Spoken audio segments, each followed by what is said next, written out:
આજરોજ બપોરે 2 વાગ્યે મહેસાણા જિલ્લામાં આવેલા કડીના ધારાસભ્ય શ્રી કરશનભાઈ સોલંકીનું અવસાન થતાં તેમના અંતિમ દર્શનમાં મુખ્યમંત્રી ભૂપેન્દ્ર પટેલ સહભાગી થયા.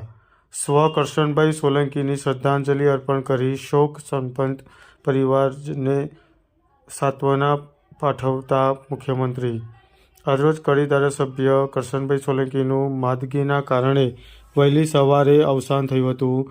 મુખ્યમંત્રી ભૂપેન્દ્ર પટેલે આજે કડી ખાતે ધારાસભ્યના નિવાસ સ્થાને સ્વ કરશનભાઈ સોલંકીના અંતિમ દર્શન કર્યા હતા અને સદગતને પુષ્પો વડે શ્રદ્ધાંજલિ અર્પણ કરી શોકમય વાતાવરણની અંદર પરિવારજનોને સાંત્વના પાઠવી હતી.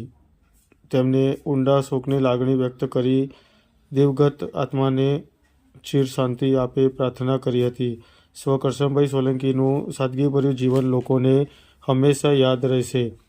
આ સમય પૂર્વ નાયબ મુખ્યમંત્રી નીતિનભાઈ પટેલ, આરોગ્ય મંત્રી ઋષિકેશ પટેલ, કેબિનેટ મંત્રી ભાનુબેન બાબરિયા, ધારાસભ્ય સુખાજી ઠાકોર, પૂર્વ ગૃહ મંત્રી રજનીભાઈ પટેલ, અગ્રણીઓ ગિરીશભાઈ રાજગોર સહિત મહાનુભાવો, સ્નેહ પરિવારો, શહેરીજનો ઉપસ્થિત રહ્યા હતા.